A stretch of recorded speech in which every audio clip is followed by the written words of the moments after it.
Sound వస్తలేదు sir.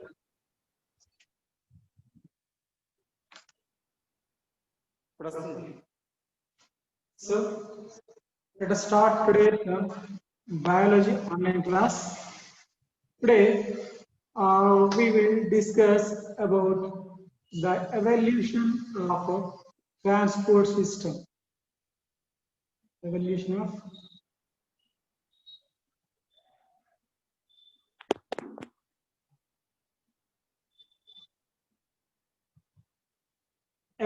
of transport system. So this is the evolution of transport system. So what is transport system? That is nothing but circulatory system. So in the last class,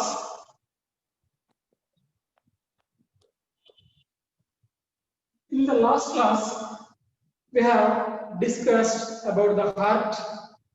We have discussed about the heart and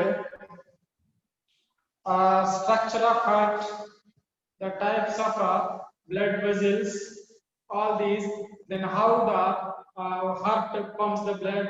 What is cardiac cycle? That we have completed in our last session. And in this, we'll see the evolution of transport system, that is circulatory system. So the transport system, so it transports the nutrients. This system transports the nutrients. So we have already know that the blood is transporting nutrients to each and every part of our body and each and every cell. Then how this transport system starts at unicellular organisms and how it is in multicellular organisms. Right? So here, first we will start with unicellular organisms. Unicellular organisms. So then, well-known unicellular organism is amoeba. You know very well about this amoeba, right? Then this amoeba is a unicellular, and inside the cell, the plasma, there is a protoplasm is there. So here, the protoplasm shows natural movement in this amoeba. Protoplasm shows natural movements. So with these natural movements only, the nutrients are supplied to all parts of the, that is entire cell. Right? So this is in amoeba. Then the next will switch over to multicellular animals. Multicellular.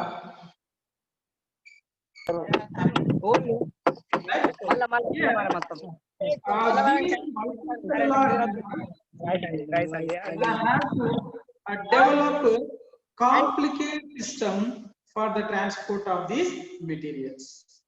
In this, first we take parazoans. Then example for these parazoans are sponges. Right? These are sponges. So here, these are present in the sea. So these sponges will use the seawater for the transportation. So the seawater enters inside the body of these sponges, and that only transports the materials in the sponges. Then these sponges create their own currents by beating the flagella. By the movement of flagella, the water currents are produced that will help in the transportation of the materials. Next, cnidarians. Cnidarians. Another group of primitive organisms are cnidarians. So example, you know that there is the example Hydra and jellyfish. Hydra and jellyfish. So here in these organisms, sac-like gastrovascular cavity is present. So here sac-like, that is gastrovascular, here gastrovascular cavity is present. Gastrovascular cavity is present. So the name itself indicates gastro and vascular. So here this system is helpful for both digestion and transport.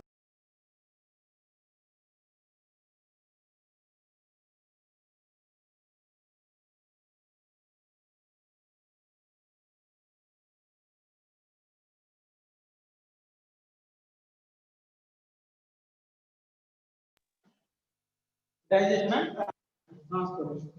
Then platyhelminthes. Platyhelminthes. So here in these platyhelminthes, the best example is Fasciola hepatica. This is the organism Fasciola hepatica. Right? So in this also, the digestive system and excretory system both are useful in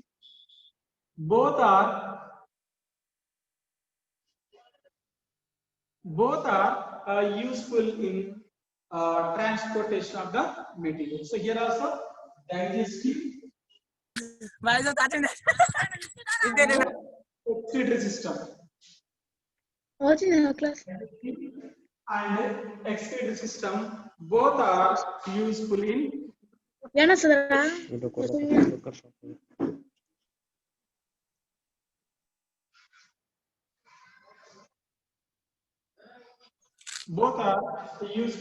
the circulation of materials. Then nemathelminthes. Another one is nemathelminthes. Right? So in these nemathelminthes, the example is Ascarius. This is the here in the nemathelminthes organisms, there is a pseudocoelom. There will be a pseudocoelom.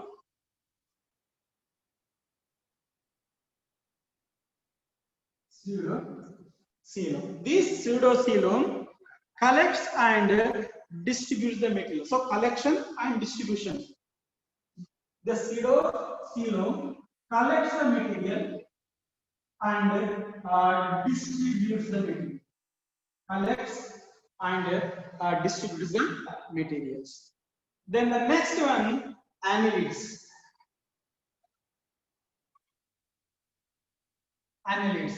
Best example, earthworm. Earthworm and leech.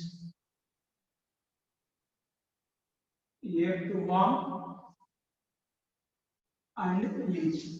So in these annelids, they developed a pulsatile vessel.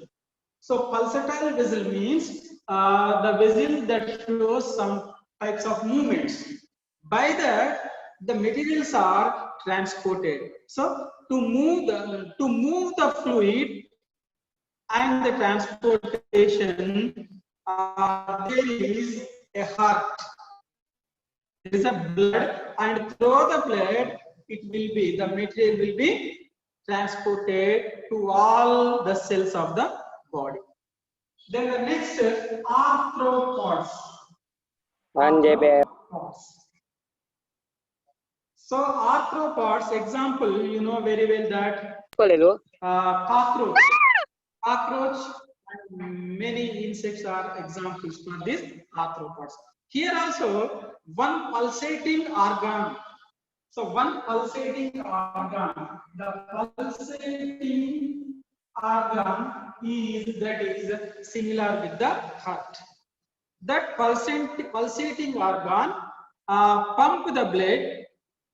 That is nothing but heart, but there is no blood vessels. In the cockroach, there are no blood vessels. In cockroach, there are no blood vessels. So here, the circulatory system without blood vessels, that is called as open type of circulatory system.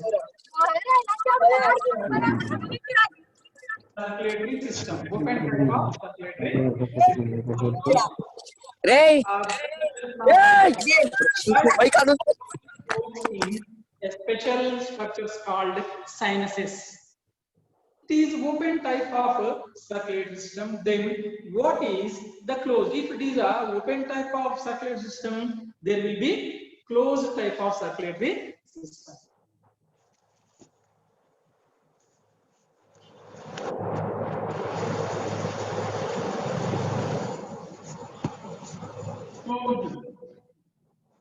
Closed type of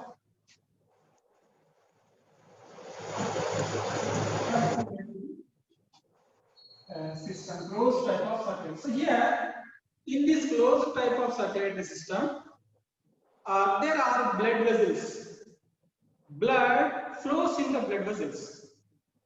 Whereas in open type of circulatory system, there are no blood vessels. Particularly, if you see the cockroach, there the blood is present only in the sac-like structures called as sinuses. But whereas in closed type of circulatory system, the blood flows in blood vessels. So the human beings, the higher, most evolved organism, that is human beings will have this type of closed type of circulatory system. So in this human beings, there is the heart, blood vessels, and blood capillaries.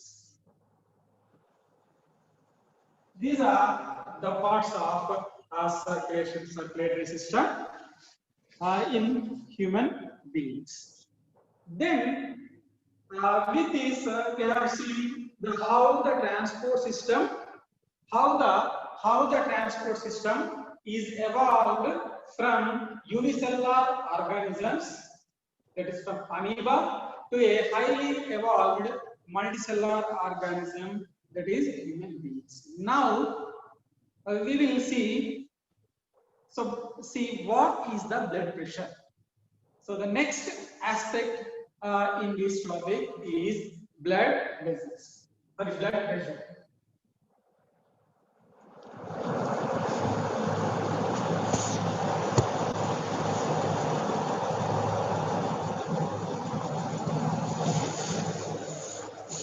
Next, blood pressure.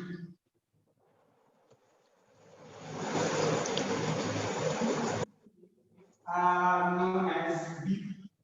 This is simply known as BP, right? So the force, so in our circulatory system, the heart is there, that only pumps the blood into the blood vessels. The force provided by the heart and as its highest when ventricles contract. For example, see this, this is the heart, this is the heart, this is the left artery, and this is the right left ventricle. This is the right artery, and this is the right ventricle. So blood will be pumped into the arteries. You know very well that the arteries are the blood vessels which take out the blood from the heart, and it will send to the each and every cell of our body. So here, this is the aorta, and this is pulmonary artery. Which sends the blood to the lungs, right? So here, when the arteries are contracted, the blood will be pushed into the arteries. The blood will be pushed into the arteries. So then the pressure in the blood is more. But then the pressure in the blood will be dropped. The reason is when the ventricles relax, these ventricles are relaxed, means the ventricles are refilling the refilling the ventricles are refilled by the blood. Right? So this is at one time when these two auricles, ventricles are contracted, the blood will push into these arteries, aorta and pulmonary. Then the pressure of the blood will become more. When these two ventricles are relaxed and when the blood is filled, then the pressure in these arteries will be somewhat less. Right? Then this is only the pressure of the blood that will be shown in these arteries.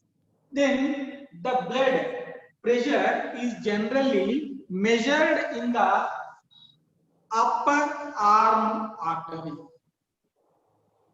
The blood pressure is measured in the upper arm. Right? So this is the standard place to measure the BP. So here the main apparatus, that is used to measure the blood pressure is known as sphygmomanometer. This is a sphygmomanometer. When you go to the doctor, they will measure your blood. They will tie a band around our upper arm, and by pushing the mercury to the top, they will measure the blood pressure. That is called as sphygmomanometer. Right? Nowadays, the digital or electronic BP apparatus are available in the market. Here, the sphygmomanometer works with mercury, but other digital are somewhat advanced mechanism. So here, in this BP, there are two pressure readings. So we will see what are these two pressure readings. One is strongest pressure. Pressure. So when the pressure will be strongest, when these ventricles contract, then the blood will be forcibly sent into the arteries. Then the pressure will be more. That is only the strongest pressure. So this is called as systolic pressure. This is called as systolic pressure. So it is the normal systolic pressure is 120 millimeters of mercury. 120 mm of Hg. Then next is a drop in pressure. So when this will occur, when the refilling of ventricles, while ventricles are refilled. This is called as, this is nothing but the relax. This is called as diastolic pressure. This is called diastolic pressure. It is 80 mm of Hg. So in BP, there are two pressures. One is strongest pressure, and another is drop in pressure. So one that is shown as 120 by mm of Hg. This is also mm of Hg. So 120 by 80. This is the normal blood pressure in the resting status. Right? Then the BP will be changed according to our activity. The BP is normal when you are in rest. This is the normal BP when you are in rest. But the BP may rise or decrease depending according to your activity. For example, you are in rest, this is normal. But when you are walking or when you are running, the BP will rise. Right? Then generally you hear that the high BP, that is hypertension. So what is the hypertension? What is high BP? So high BP is when you are in rest, when it exceeds the normal 120/80, that is called as hypertension. That is called as hypertension. Right? So this is about the blood pressure. This is about the blood pressure. With this, today they have completed. One is evolution of transport system, or that is nothing but circulatory system. The second one is blood pressure. Right? So with this, we'll stop here today.